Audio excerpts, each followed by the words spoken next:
Okay.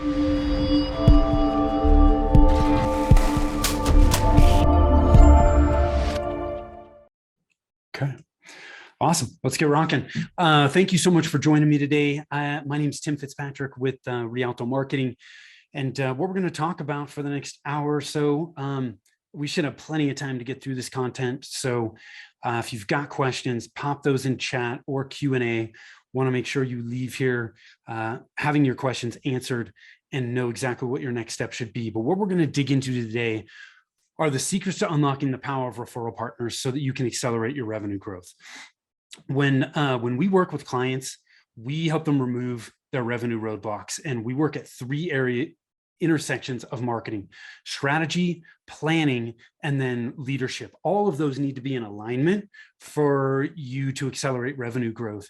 And as you can see in this image, there are 9 common revenue roadblocks that we help clients remove.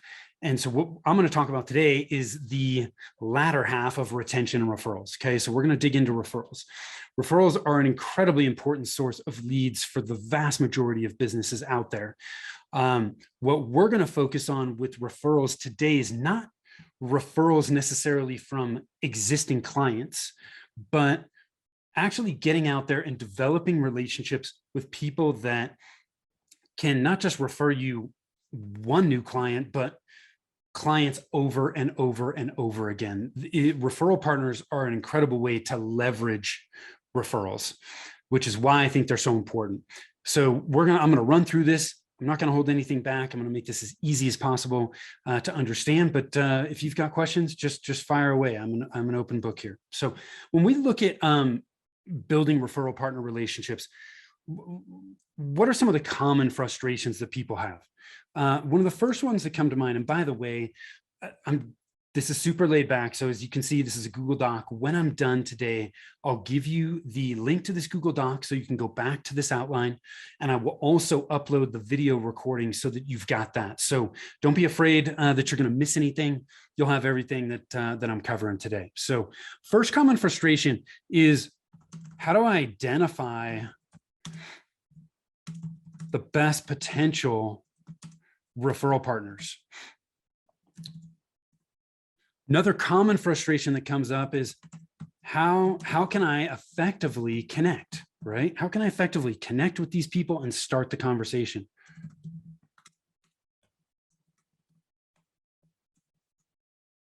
Third thing, once I connect, how do I develop and build the relationships, right? And associated with that, right, we may have kind of this fear kind of holding us back, right?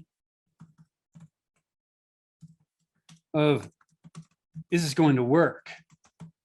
How much time is it going to take, right?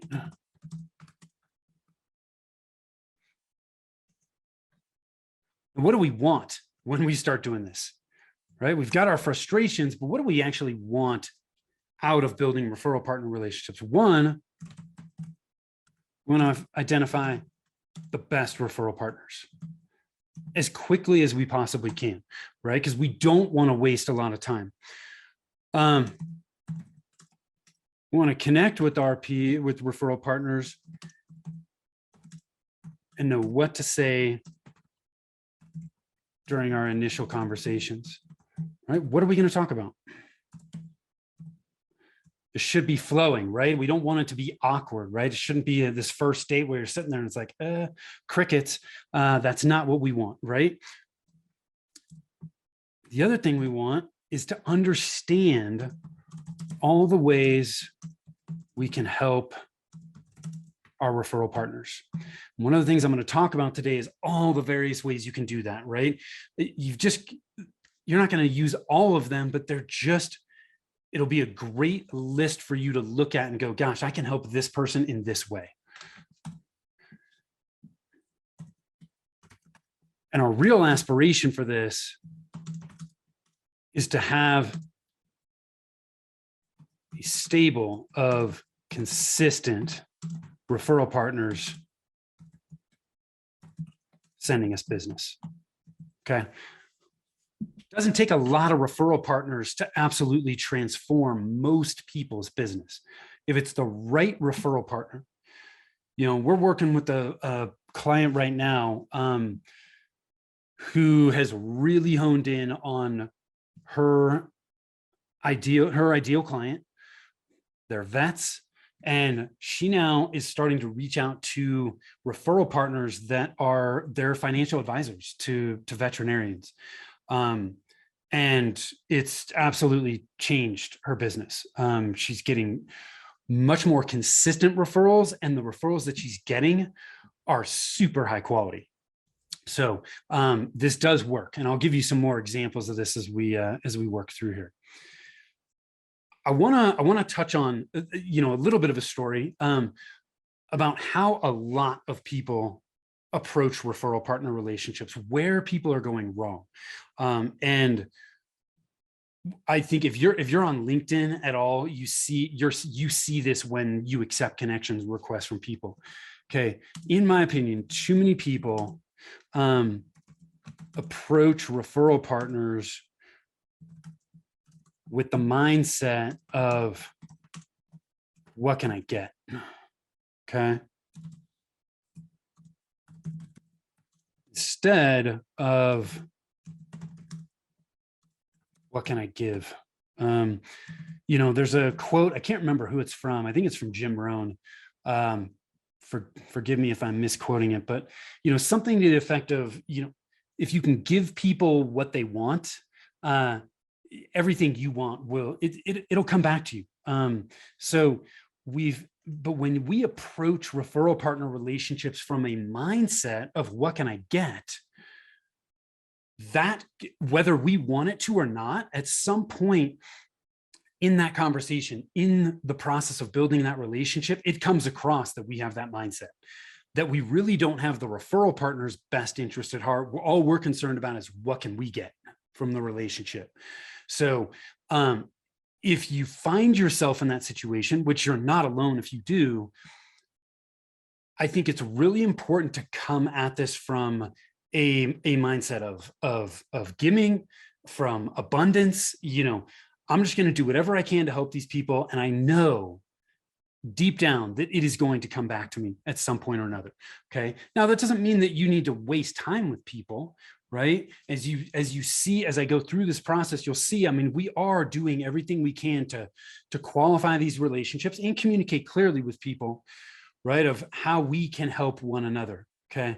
But if all you're concerned about is what you can get, it's going to come across. So I think it's important to think of this like dating. Okay. When you go out on a first date, you're not immediately talking about marriage. Okay. Too many people skip the relationship building side of networking and building referral partner relationships. We've got to give this the time that it needs to build the relationship. And for some, that's going to take longer than others. Okay. But we've got to be willing to put the time in. We can't just barrel in like a bull in a china shop. We've got to give it time. So think of it like dating. If you think of it like dating, that I got to take the time to get to know this person, really understand them. And once you really understand them and where they're at and what they want to accomplish, then you can really start to hone in on what you can do to help them. And as you help them, they're naturally going to want to help you. If you've ever heard of the law of reciprocity, right? When you help somebody, there's this deep down feeling inside that they need to do the same and help you. Is that going to happen every time? No, it's not. But as you work on these relationships, think of them like you're planting seeds and you're watering them. Some of these seeds are really going to grow, and they're going to grow fast. Others, you're going to water them and they're never going to grow. And that's okay. When you get to that point where you realize that relationship's not going to go where it needs to, well, then you can drop it off and focus on something else, right? But you're watering the seeds, seeing which ones grow, and then you're going to spend a lot of your time with the ones that are really growing and flourishing. The other thing that I think is important when you're doing this is coming from a mindset of referrals versus introductions. Somebody mentioned this to me a long time ago, where it's like nobody likes to be referred, but we love to be introduced. And the other benefit to this, I think, is if any of you have ever been in like a BNI group or something similar, where you're meeting with people on a regular basis and you're bringing referrals to the group. Whenever I was in a BNI meeting, I always felt like there were people that there's this pressure to, oh my God, I've got to refer somebody. I've got to refer somebody. And a lot of times what happens is these referrals they're not great referrals. The people don't really want to buy. They're not ready, but like there's this pressure of, oh my God, I've got to refer somebody. I better put somebody on the list. Whereas if we think of this from a standpoint of introductions, when I'm not necessarily looking for referral, I'm looking for introductions to people that might be good for me to know. Some of those introductions might be people that want to do business with us, but some of them might not. Some of these introductions might actually be to other referral partners, right? So when you think about this from a standpoint of, I'm building referral partner relationships, but I don't think you should feel that pressure of, oh my gosh, I've got to refer people. I've got to refer people to make these relationships work. Make introductions, because the more conversations we have with people, the better off we're going to be. Okay. Nothing great happens outside of a conversation. So we want to build these relationships so that they can continue to make introductions for us. And some of those introductions are going to end up being direct business. Some of them aren't, but some of them are going to be great relationships where those people can connect us with other people. And, it just keeps on building. So as you go into referral partner relationships, think of making introductions instead of referrals to help, and vice versa. I think they need to come from that standpoint as well. Your 3-step process. Okay. If you've been on any of my other workshops, you know that I like to keep things as simple as possible. Okay. Complexity is the enemy of results. We need to keep things simple. So here's your three high-level steps. First, we need to discover who our ideal referral partners are. We need to then connect with them, and then we need to ignite those relationships. All right. In the discovery phase, what do we need to do? I talk about this a lot. One of my mentors said, success starts with a list. Okay. We need to create a list of who we believe our potential ideal referral partners are going to be.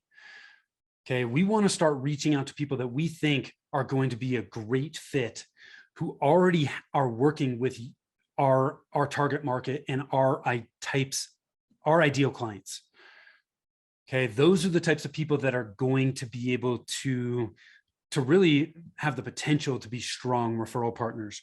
One of the easiest ways to do this is to use call it before, with, and after. And this is a technique that I picked up from David Newman over at Do It Marketing. And it's a really great way to identify potential partners. So what are we doing with this? Before, with, after. I want you to think about those types of businesses that are working with your ideal clients before you, right? So they come ahead of you in the process. The ones that are working with them while you're working with your clients, and then the ones that work with them after. Okay, so before, with, and after. And this will help you start to brainstorm who your potential ideal referral partners are going to be. I will tell you, in the B2B space, in the business-to-business space, LinkedIn is a great place for this. And Google search, they're both great for research. Okay, let me give you a few examples here. So I have a friend who's in insurance, property and casualty, right? So he's dealing with consumers that are, home, auto, some life insurance, but mostly, home, auto, umbrella policies, that kind of stuff. Their ideal referral partner happens to be mortgage brokers. Okay, so in this case, mortgage brokers, you could probably classify them in a few of these different ones, but I think they make the most sense here before. Okay, a mortgage broker is working with their ideal client before they're actually working with them as an insurance agent, right? The mortgage broker is helping somebody buy a house, or they're refinancing. And as they do that, they're getting all kinds of financial data. One of the things that they're looking at is their current home insurance policy. And it's a very easy conversation for that mortgage broker to have, to say, gosh, when was the last time you actually looked at your home and auto? We've got a partner that we work with who has been able to help a lot of our clients accomplish this. I think it would be worth a quick call if you're open to doing it, right? And then they make that introduction to them. So now, one of the things that I'm going to get into here in a minute is I think you need to have multiple types of referral partners, because as we know, based on what's happening in the economy right now, that referral partner group for my friend of mortgage brokers, the leads are dropping off precipitously because of what's going on in the housing market and with interest rates. So mortgage brokers just aren't doing as much business at all. For a lot of them, it's dropped off the face of the earth. So it's really important to have a diversified mix of referral partners. I mentioned to you the client that we're working with right now, who's working with veterinarians. Her referral partners of financial advisors are actually working with her ideal clients before. That's another case of before. Another example for before is, for me as a marketing consultant, some of our ideal referral partners are actually marketing agencies that are offering, pay-per-click advertising, website design, social media marketing, things like that. They're working with clients before us and with us at the same time. So they fall into a couple different camps, but when they need somebody to help put together strategy and run the plan for the clients that they're working with, they can actually bring us in to help bolster that relationship and help the work that they're already doing work that much better. Okay, so I hope those examples start to get your creative juices going a little bit so that you can apply this to your business. But if you've got some questions, pop those in, and I see a few questions coming in. So I want to finish this last thought, and then I'll pop in and answer those questions real quick. So I mentioned this, I want to make sure it gets in. Shoot for 3 to 5 types / categories of RPs. Because if all my friends' eggs were in the mortgage broker basket, their leads just dropped off the face of the earth. So having different types, different categories helps create some more consistency and some diversity that's going to help as things change in the market. So let's get to some questions, and then I'll jump into the Connect side of it. Okay. Yeah. So David was asking if the doc's going to be available. Yes, it will. I'll give you guys the link to the doc, and I'll upload the recording to this when we're done. So don't feel like if you miss something, you're not going to have access to it, because you will. So I've touched on discovery a bit. You've identified your 3 to 5 types. You've created a list of potential contacts that you want to connect with. Now, what do we actually do to connect with them? Well, first, we need to actually outreach. So one of the nice things about LinkedIn is you can see your connections, you can see people's connections. Man, if you know people that already know these people that you've put on your list, ask your network for introductions. A warm introduction is going to get you a much better response rate than a cold outreach. So if you can get warm introductions from people you already know to the people that you want to know, that's the first place I'd start. I find that email and LinkedIn are great for initial outreach. Okay. And oftentimes you may need to use both, right? Or frankly, even if you're open to making phone calls, taking a multi-channel approach to outreach and connecting with them, I think is really good, because not everybody responds to email, not everybody responds to LinkedIn, right? So the more ways you can try to get in front of them and connect and make that initial connection, I think is really important. What you say here, man, I wish I could tell you, you need to, here's a script, but I think you are far better off just having this come from a place of, one, if you copy and paste like all your outreach, people are going to know. So I think you want to do these as custom messages, put some thought into it, let them know, hey, you've done a little bit of research, or you've checked them out online. And you'd love to connect for this reason. I mean, be upfront about why you're looking to connect with them. Hey, it looks like we're working with the same types of clients. Maybe there are some ways that we can help one another. I'd love to have an initial conversation to get to know you better. Right? This is not coming across salesy, but make this custom, genuine outreach. And I think you're going to have a much higher likelihood of success. But just let them know where you're coming from and why you're reaching out and why you think they might be a great person to connect with. Once they've expressed the interest, then you've got to book that initial call. Okay. And here's an idea. Here's just a concept from a positioning standpoint that you can use, right? But the purpose of the meeting, I think, is to gain a better understanding of their business. At this point, all you know is what you can see online about them or what you've been told about them.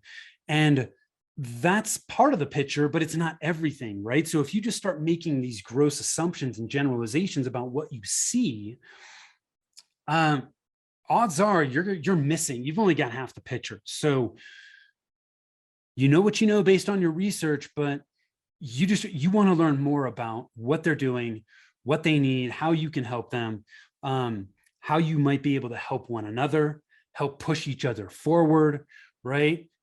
Does that sound good to you, right? So those are the ways that I think you can position this from an outreach perspective, and what your initial topics are going to be for this call. When you jump on these calls, I think you need to have some goals, right? If you don't know what the purpose is and what you want to get out of the call, you're not going to get anything out of it. So I want to give you some ideas of some of the goals that you might have in this first conversation with the potential referral partner. First, figure out if they have similar ideal clients. If they might be a great referral partner, you've identified that they're falling in that camp of before, with, after, but you're working with a very specific set of ideal clients and theirs is completely different. It's probably going to be difficult for them to refer you, right? Or vice versa.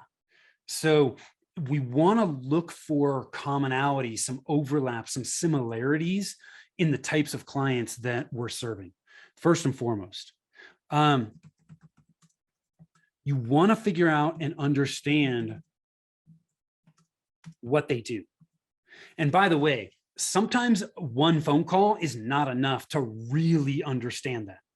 Okay, but at a high level, you want to at least have a general idea of what they do, what they specialize in, what they're, if they're offering multiple services, what's their what's their main service, that one that's really driving the majority of their revenue.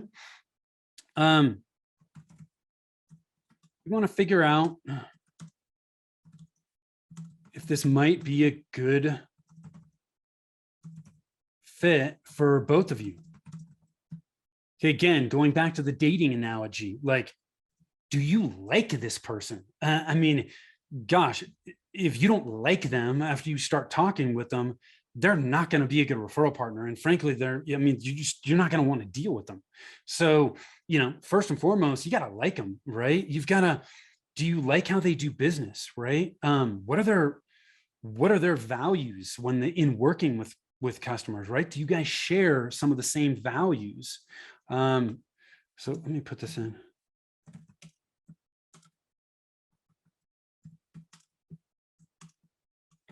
Share similar values. Things like that, right? That just help you determine, gosh, is this really going to be a good fit? Okay, again, it's just like the dating analogy. If it's not going to be a good fit, then I don't care if they have good ideal clients or crossover, whether you really understand their business, man. If you don't like them, you don't share similar values, it's not going to be a good partnership long term.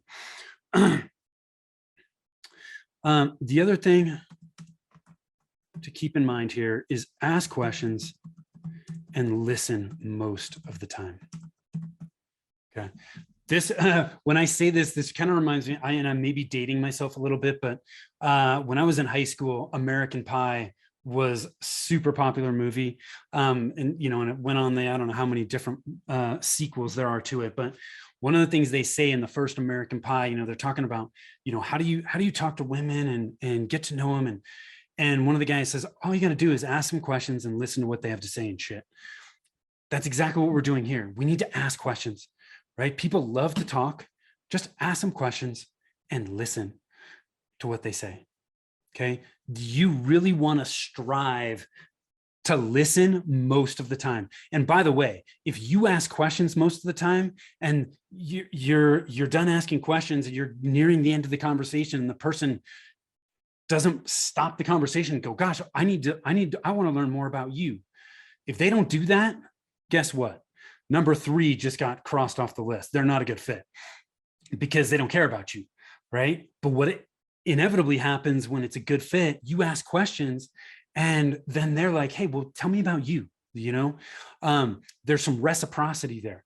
So don't be afraid if you're the one asking most of the questions, you're going to learn something one way or the other if they choose to ask you questions or not. Okay. But I think these are good goals to have going into the initial conversation so that you have focus and you know exactly what you want to accomplish and the information that you want to gather from that initial call. Now, I've given you some prompts here, some common questions that you might want to ask. Okay. And again, this is not a comprehensive list, but feel free to tweak these, change them, adjust them so that they're right for you. But again, the more prepared you are for these initial calls, the more you're going to get out of it, the more productive they're going to be. But some common questions, right? How did you get into business? Where do you want this business to take you? What are your biggest challenges and problems, right?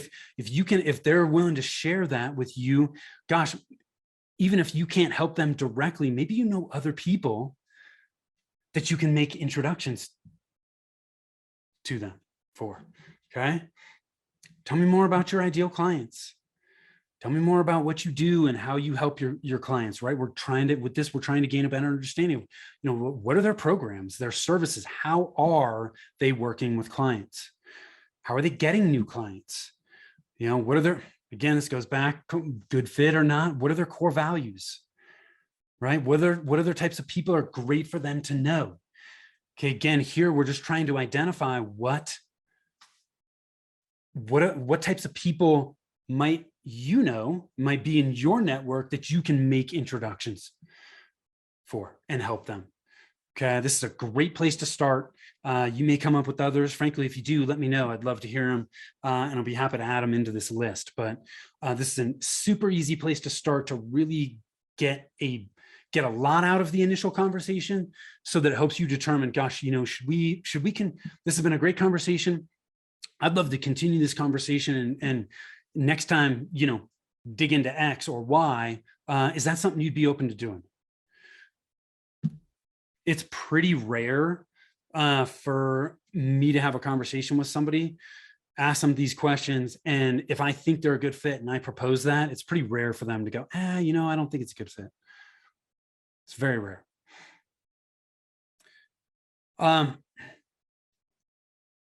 So the last thing we need to think about here, right? And I kind of led into this is, okay, we're nearing the end of this conversation. Is this is it a yes or a no? Do we want to continue this, right? So are they open to continuing the conversation? Okay. We need to determine that, right? And we need to ask them, if you're not, then I would just be honest and go, gosh, based on what you've told me, I mean, I think you're doing some great things, but I don't think there's enough crossover here, or I don't think we're on the same page here. And because of that, I don't think I'm going to be able to add much value to you, right? Just be honest. I mean, that's okay. They'll appreciate that. I already talked about this. Do you like the person? And if the meeting has gone well, then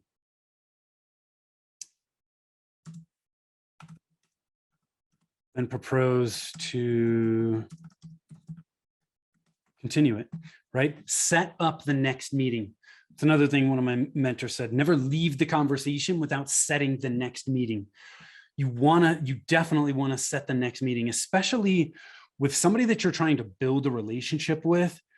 You absolutely want to set that next meeting to make sure that you're getting into a consistent cadence. Typically what I'll do is after that first call, depending on what happened in the conversation, I will usually set a follow-up call another 2 to 4 weeks out. 4 weeks if there's some things that I want to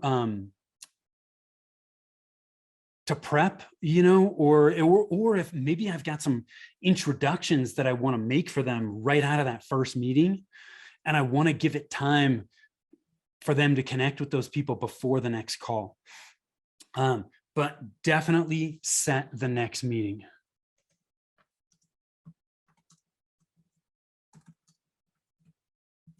Okay. So we've gone through, how am I gonna,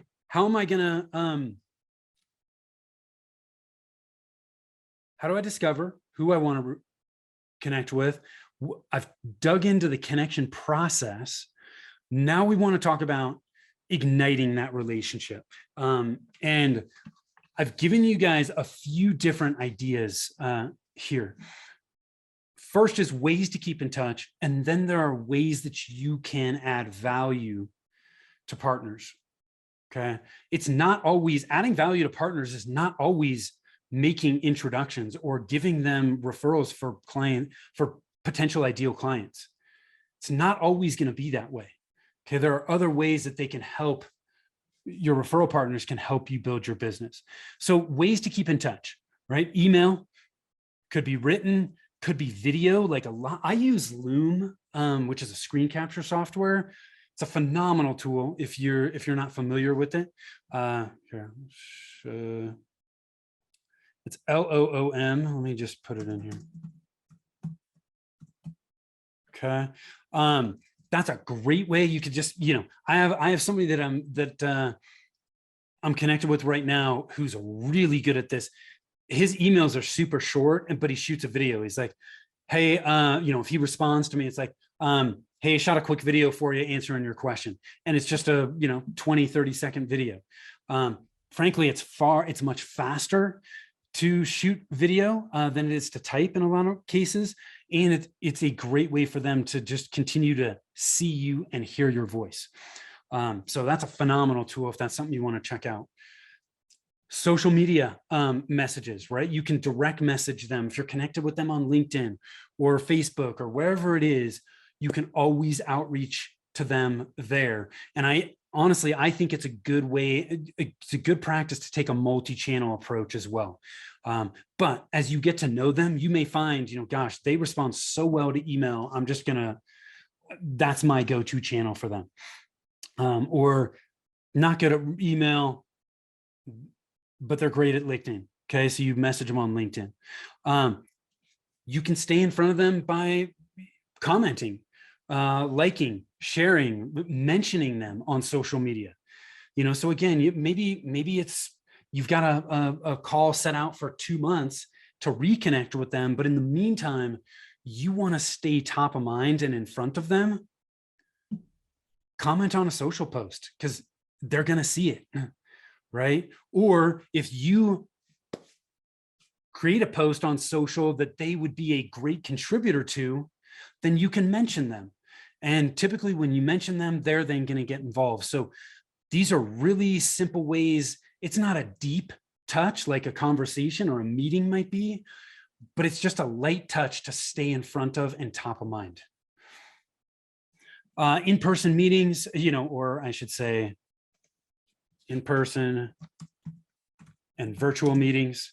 I don't know about you guys, but obviously so much of my stuff is virtual. Almost 98% of it is virtual at this point. But virtual, in-person, whatever you prefer, face-to-face in some way, shape, or form, super important. Direct mail, cards, handwritten notes, honestly, hardly anybody does this anymore. So if you really want to stand out from the other people that they're connecting with, sending them handwritten notes from time to time can be a really, really great way to stand out. So these are really easy ways to keep in touch, and you can just vary how you're connecting with your referral partners. It's not always going to be an in-person or virtual meeting. So this gives you plenty of ways to keep in touch and build that relationship. Now I want to switch gears and get into how you can add value. And this is a fairly long list.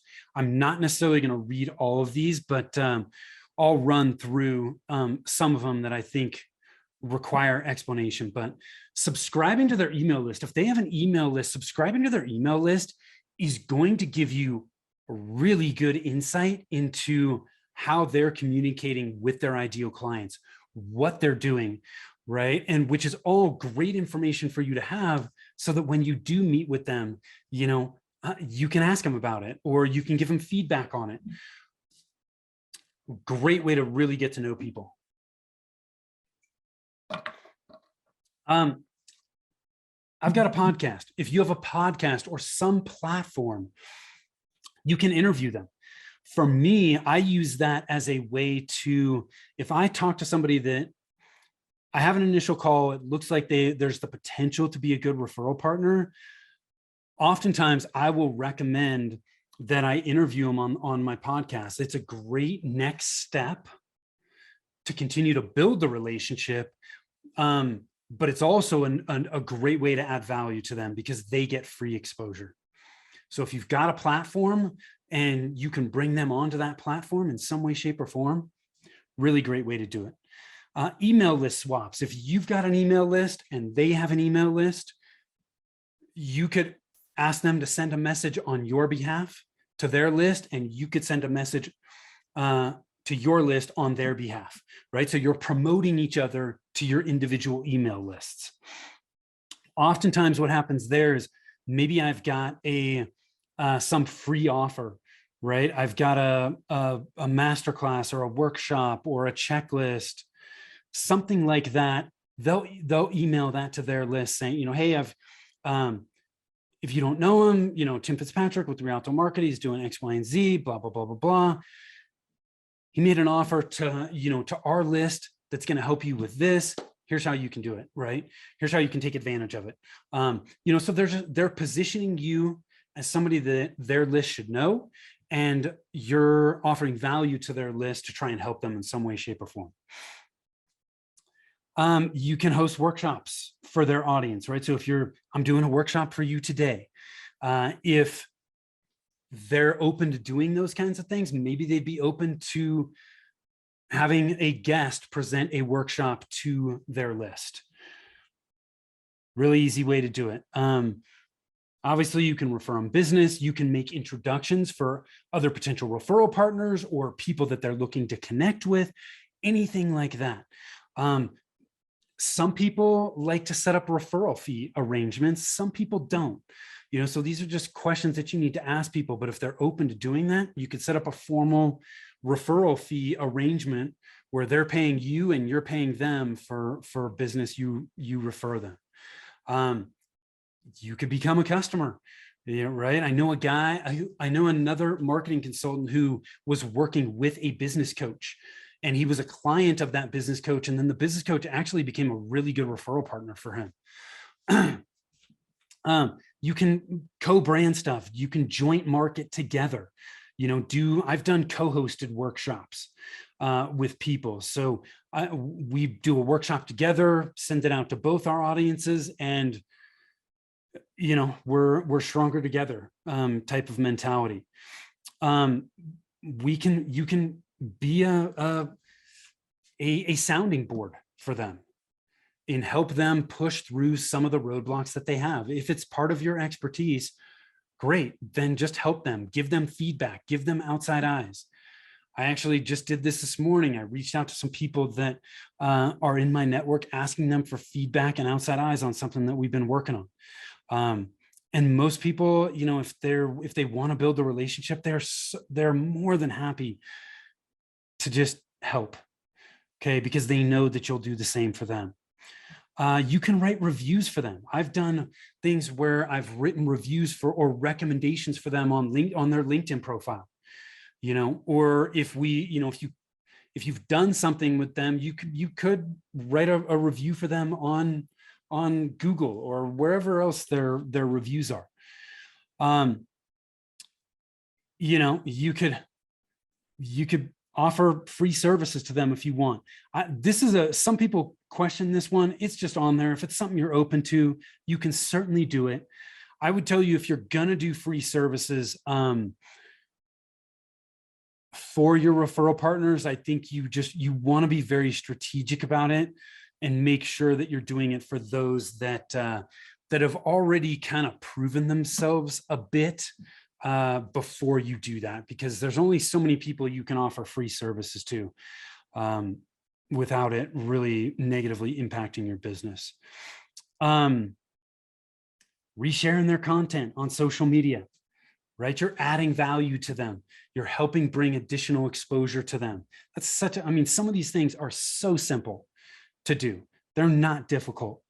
And they're great ways that you can, in between meetings, just touch, stay in front of, add value, and continue to build that relationship. One of the things I do a fair amount of guest podcasting. So being interviewed on other people's podcasts.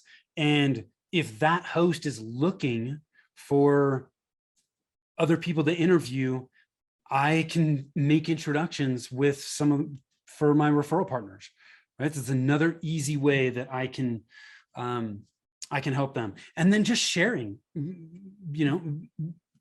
what you're doing in your business and what they're doing in theirs, right?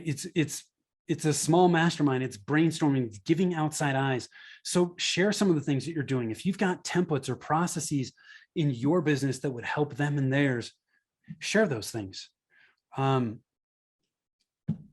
It's a simple way to do this, but now you've got a long list of various ways that you can ignite these relationships. The ways that you can keep in touch. You have a good, strong list of how you can add value and continue to build that relationship. Are you going to use all these? No. Find the ones that work well for you. If you don't have a podcast, some of the stuff in here that I mentioned about podcasting, you're going to have a hard time doing. So find the ones that work well for you and just start to put them in your process. The last thing that I want to mention to you, and we have plenty of time for questions, so if you guys have questions, please pop them in Q&A. And if you've got any feedback for me, please let me know, because I'm putting this together for you. So if it was helpful for you, awesome. Let me know. If you're missing some aspects of it, let me know or ask questions, and I'll help you guys through it. But one of the tools that I think can help you after you get past that initial conversation phase and you want to continue to build that relationship is what I call this "How to Introduce Us" document. And when you use this, your referral partner will naturally take the same thing and do it for you. But this links to a Google Doc. You don't need to opt in for this or anything. What you can do is just make a copy of this, or this is a Google Sheet, I'm sorry. So if you go to File, you can make a copy and just copy it to your account, or you can download it as a PDF. What this document does is really helps. This is going to help your referral partner gain clarity on how they can best introduce you. It's a really simple document. How would you spot our ideal client? So here you're giving them a list of these are who our ideal clients are. These are some of the attributes that they have, that they share. These are, some of the things that are going on with them, so that all we're doing here is just making it easier for them to identify people that are going to be good introductions for you. How would you best communicate what we do? This is your opportunity to just put in your elevator pitch, your one-liner, so that they know exactly how to properly introduce you when they do make introductions. Common problems that you solve, so that when they are talking to somebody and they hear somebody say, "Hey, I'm having this problem," they're like, "Oh, red flag. I need to make an introduction to Tim for this." What your referral process is. So what can you expect to happen when you make an introduction? What are we going to do? How are we going to handle that? Right? This lets them know, man, we're not just winging it. We've got a system, a process in place. Here's how we do it. And then what others are saying, right? Some testimonials. It's just a little bit of social proof, especially in the beginning of the relationship, for them to just know, oh gosh, hey, they do have happy clients they've worked with. And that gives me some comfort level that when I am making introductions, that it's going to be a good introduction. Because the other thing we need to remember as we're building these relationships is when people make introductions for you, they're putting their reputation on the line. And if that ends up not being a good experience, that negatively impacts that referral partner, which you don't want. So they're putting a lot of trust in you when they make introductions. We want to make sure that they're comfortable in doing so, and that when they do make those introductions, that man, you take care of them well, and you're communicating with them throughout that process. So I think you'll find this document to be super helpful. So make a copy of it or download the PDF. And then this is one of the things you can do as you start to build a relationship. Hey, I thought from our initial conversation, this would be a great document for you to have. Here it is. If you want to do the same for me, here's the document, and I'd love to have it on file, right? So I think that'll be a super helpful tool for you. So your assignment, okay, if you don't take action from this, you just learned something, and you learned it, but if you don't put it into action, you're not going to benefit from it. So I'm going to challenge you to do two things to start. Create your before, with, after list, so that you've got your list. And then I want you to create your how to introduce this document. And then from there, you can start to go into the outreach process. Guys, I hope you found this helpful. We've got about 10 minutes left. So if you've got questions, please post those in chat or Q&A. I do not want you to leave here with questions that are unanswered. If you don't have any questions, cool. Let me know, has this been helpful? What was your biggest takeaway from what I talked about today? So let me know that while I am putting this link in chat. So I'm going to copy that link. I'm going to put this link in chat for you. Okay, that link's in chat. So just click on that copy and save that somewhere. As soon as I'm done today, I will upload the video recording link right here. So that'll be in here. Just give it a little bit of time because it does take time to upload, but it'll be in here. Other than that, if you guys don't have any questions, cool, we can get out of here early. The only other thing I will tell you, and there's no pressure from me, but if you're having roadblocks with this or any of these other common revenue roadblocks that we help clients address, schedule a GPS call with me. There's no obligation. It's not a hardcore sales pitch, but on that call, I'll just take the time to understand your goals, your plans, your strategies, so that we can guide you in the direction that you should go to get where you want to go faster. So if you do want to take advantage of that, I'll put that link in chat here as well. Again, no pressure from me, but if you want to jump on a GPS call with me, please feel free to do so. I'd be happy to talk to you. Okay. Other than that, that's all I've got for you guys today. So I'll wait another minute or so just to see if you've got any other questions, comments, feedback. And if not, we'll get out of here a little bit early. Hope this has been helpful for you and hopes give you some tools that you can use to start building better referral partner relationships. Other than that, keep an eye out for our future workshops. We're doing these a couple times a month to help you guys push through any of the revenue roadblocks that you might have in your business. Because as you remove those roadblocks, you're going to be able to accelerate revenue growth. So thanks so much, guys, for being here with me. And hopefully I'll catch you next time. Have a great rest of the week.